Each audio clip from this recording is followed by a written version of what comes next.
Welcome to Kenton's videos. Enjoy the video. In this video, I will show how to remove the center console Ford Fiesta Mk7.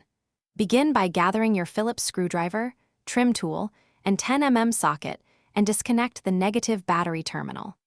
Remove gear trim and handbrake boot carefully to expose retaining screws, then keep screws in a labeled container. Work slowly to release plastic clips with a trim tool to prevent breakage, and test electrical connectors before full removal to ensure safe reassembly. Start by gently prying trim panels around the shifter and cup holder to release clips without forcing them. Remove screws hidden under rubber mats and in storage bins, then lift panels a few millimeters to locate any remaining fasteners.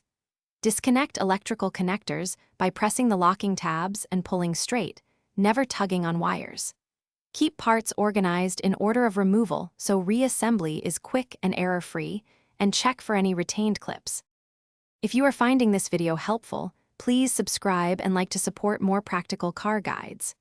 Quick recommendation: the Echo Dot smart speaker makes a great workshop companion, so you can play instructions, podcasts, or upbeat tunes hands-free while you tackle the console removal.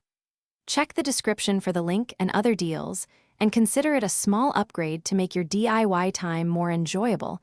Now let's get back to the video. With trim and screws removed, lower the handbrake and detach the handbrake boot to reach the mounting bolts. Unscrew bolts securing the console and gently slide the unit rearwards to clear front mounting tabs, then lift straight up to avoid snagging wiring. Support the console as you disconnect climate controls or USB modules, and set the console on a soft surface to prevent scratches. Take photos during removal to help with accurate reinstallation later. Thanks for watching. Consider subscribing if we helped you.